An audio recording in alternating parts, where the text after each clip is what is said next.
mga ahoy taan ni kay nagamit ato itong mga kayo atong Pasko karon mag New Year na sad. Kailangan nato mga ahoy dayon panitan nato para dali mauga para mao na say gamito nato sa New Year. Na hindi pa sanay sa mga ganito.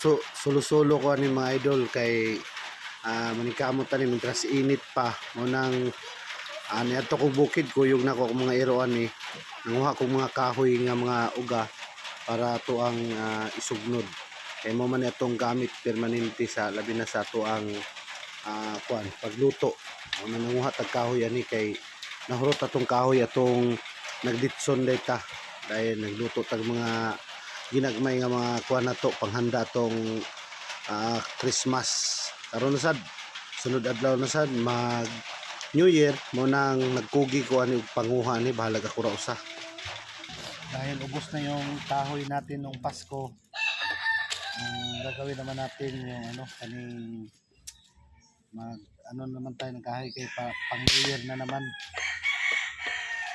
Itong kahoy, ito yung ginagamit namin sa pandingas namin.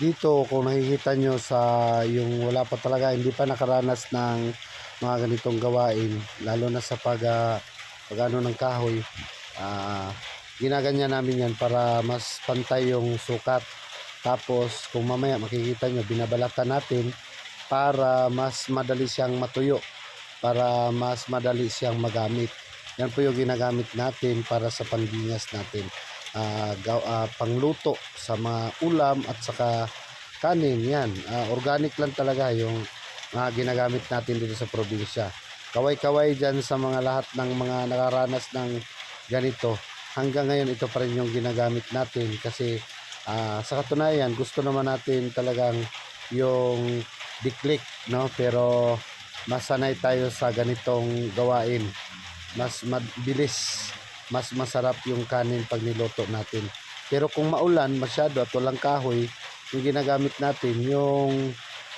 diklik na no diapoy na lang diretso walang problema pag maulan pero pag walang ulan mas maganda yung ganitong kahoy kasi mahal yung kahoy sa atin pag binibenta lalo na pag may okasyon lalo na yung katulad ngayon na may parating yung bagong taon ito yung ginagamit natin karamihan sa mga tao ngayon talagang nag-iimpok ng kahoy yan nag-iimpok ng kahoy para yun ang ginagamit nila kasi pag wala ka masyadong budget talaga ubos yung mo dyan gas mamaya babalatan natin to kasi ito yung ginagawa natin para babalatan natin yan isa't isa para kunting na lang sa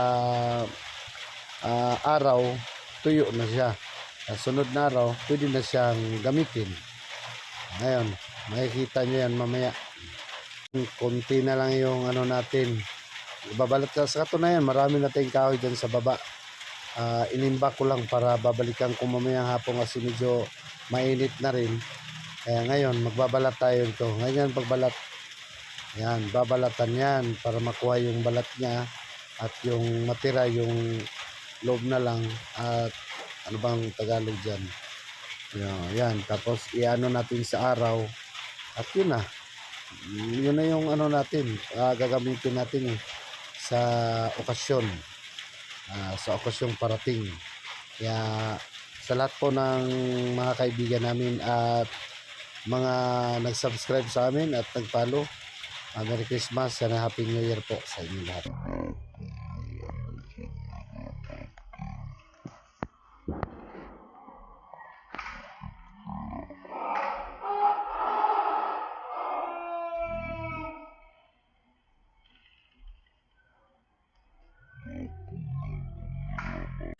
Kaapoy kining wala tay mga lutuan mga idol nga pwede natong kuanon sabi na karon ni nani atong gamit kahoy kailangan na to magsipag para makapagkuha ng pandingas ako nang gibalatan siya para dali siya mauga. Para magamit na din nato na karong mabutay nga New Year, no? Ako ra day usa diha, simple kuyog na to tumairo diha. Niapas na lang akong chikiting ana mga idol para hatdan ko kanang unsa to halo-halo ba to. O kaunta diha. Siyempre, ang atong gibalatan na nga kahoy mga idol, mura sad ni siya uga pa ni siya pero dali siya matuyo pag naiguog kanang sun o kanang adlaw. Hindi siya nakoy Kumari ni siya, manay ato ang kuan di mga idol, buhat aning bukid karon. Lingaw man pero kalingawan. Muna siya ato ang kuan karon di sa bukid. Dayon ni shoutout na to ang atong amigo diri nga si Eric Johnson, no. Karon na siya sa Manila karon nagtrabaho.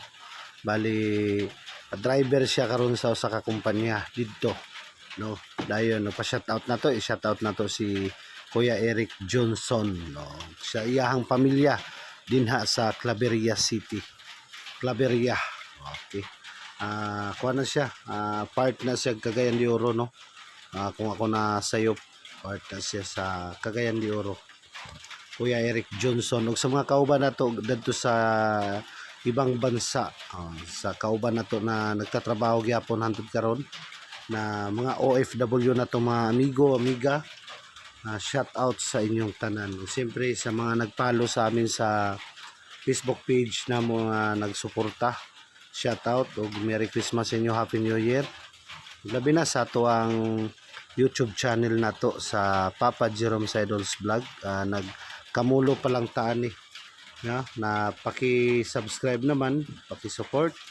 O siyempre sa Kuya Boris Adventurous TV. Wala pa ta nakapag-vlog og mga dagat-dagat next zone. Kahit saan na lang. Alright. Sa mga kaibigan natin, ayan po yung adingas na ano natin, yung kahoy. Meron na tayong pang New Year dyan. Diba? Marami pa akong ano yun dyan, tatabasin kahoy. Yun, sa baba, sa ano. Maraming salamat po. Happy New Year po sa inyong lahat, mga idol. Yan. Shout out po sa inyong lahat. Shout out sa lahat po ng mga nanonood dyan. Shout out po sa inyo. Yan. Ano po yung mga ginagawa ninyo? Tuloy lang yung biyahe ninyo. Yan. Sa mga namimili na ngayon, mamili na kayo kasi para hindi pa traffic. Kasi pag Lazaro na, traffic na masyado. Lalo na pag namimili kayo sa mga establishment na malalaki. Mahaba yung pila. Shoutout po sa mga kahoy yung gamit. Marami pa tayong tatabasin dyan. Shoutout po sa mga taga-probinsya at saan mang sulok kayo ngayon. Shoutout po sa inyo.